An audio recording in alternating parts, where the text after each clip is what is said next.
Hey bambing, j'espère que vous allez bien, en tout cas moi ça va nickel. On se retrouve aujourd'hui pour une petite vidéo, je ne vous ai pas oublié, sur la Liga et la Serie A. Il y aura au programme 3 matchs de Serie A et 3 matchs de Liga. Du côté espagnol, il y aura l'Atlético de Madrid contre le Betis de Séville, le FC Barcelone contre Villarreal et le FC Séville contre le Real Madrid. Du côté des matchs italiens, il y aura la Fiorentina contre Bologne, l'Inter de Milan contre la Lazio de Rome et la AS Rome contre l'AC Milan. Donc un très beau programme aujourd'hui.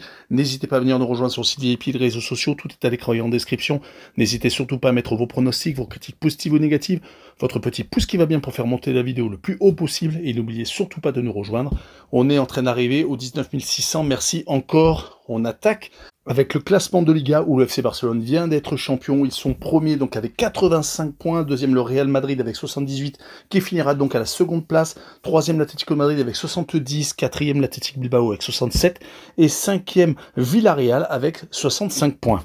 En fin de classement, Leganés est 18e avec 34 unités, 19e Las Palmas avec 32, c'est encore jouable pour eux pour se sauver, mais cela va être très compliqué, voire même impossible. 20e et dernier, Valladolid avec 16 unités. On commence donc par l'Atlético Madrid contre le Betis de Séville. L'Atlético a un dernier objectif, c'est de rester 3e. Ils sont sous la menace de l'Athletic Bilbao. Il faudra éviter de renouveler les erreurs des dernières rencontres, car sur les 5 derniers matchs, c'est 2 victoires, 1 nul et 2 défaites quand même sur les 5 dernières rencontres, mais ils sont plutôt sérieux à la maison, où ils ont réussi à marquer 11 fois sur les 3 dernières réceptions.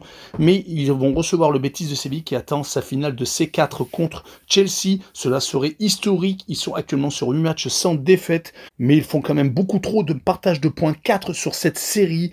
Pour la C1, ce sera quand même compliqué via la Liga, car ils ont 5 points de retard sur Villarreal. Sur ce match-là, je verrai l'Atlético de Madrid s'imposer 2-1 avec les Colchoneros qui marquent le plus de 1,5 buts sur le match et une cote à 1,71.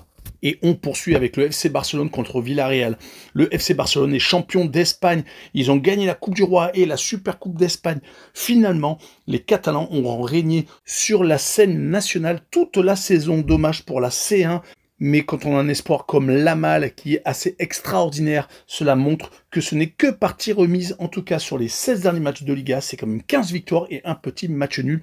C'est quasiment parfait depuis le 26 janvier. Villarreal, de son côté, n'a plus qu'un petit point à prendre sur les 2 derniers matchs de championnat, car la C1 est quasiment assurée. Ils sont en plus en train de finir très fort avec 4 victoires consécutives, dont 3 clean sheets sur cette série. Sur ce match-là, je verrai le 2 buts partout quand même, avec une petite surprise peut-être pour certains, et une combinaison double chance 1N, et le plus de 2,5 buts sur le match pour assurer le coup avec une cote à 1,78.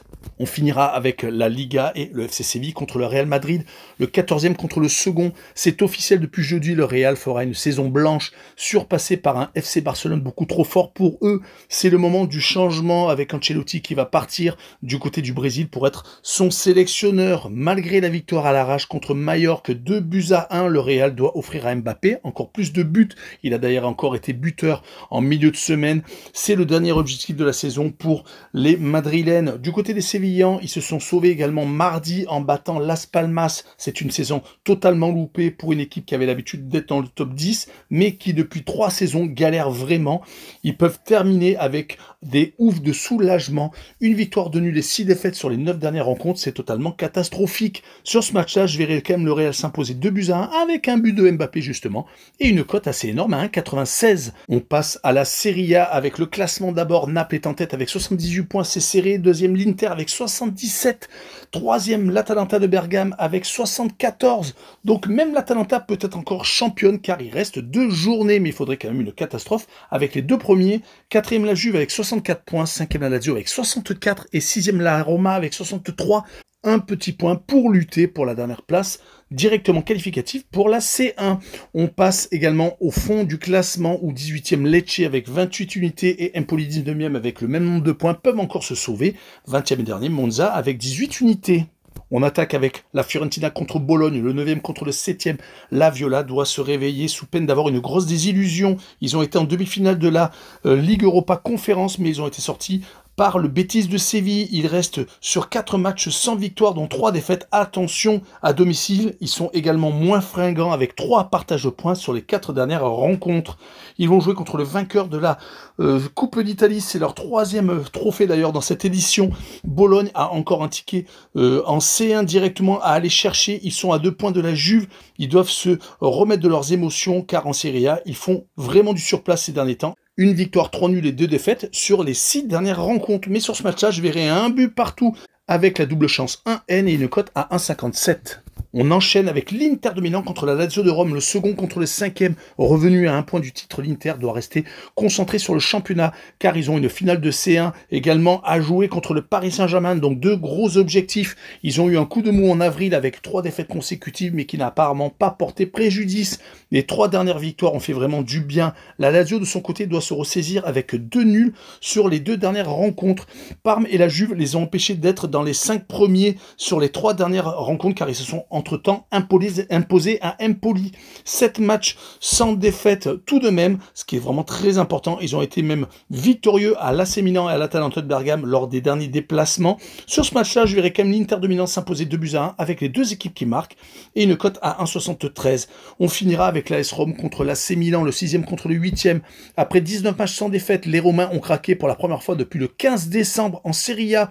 Ils ont encore 2 chances de décrocher une qualification directe pour la C1, ayant qu'un petit point de retard sur la Juve et la Lazio, surtout qu'à domicile, ils sont vraiment impressionnants, 9 victoires et 2 matchs nuls sur les 11 dernières réceptions. Ils vont jouer contre le Milan qui a loupé une chance inespérée d'être en C3 avec la Coupe d'Italie qu'ils viennent de perdre en milieu de semaine contre Bologne. Ils doivent maintenant combler les 4 points de retard qui les séparent du 4e. Cela tombe très bien car ils vont jouer contre le 6e, mais cela va être compliqué quand même sur les 2 dernières rencontres. Sur ce match-là, je vois Rome s'imposer 1-0 et je verrai le draw no bet et le pari remboursé, c'est match nul avec une cote à 1,70. Voilà, c'est une vidéo courte, mais j'espère qu'elle vous fera plaisir. Tchou les bang bang!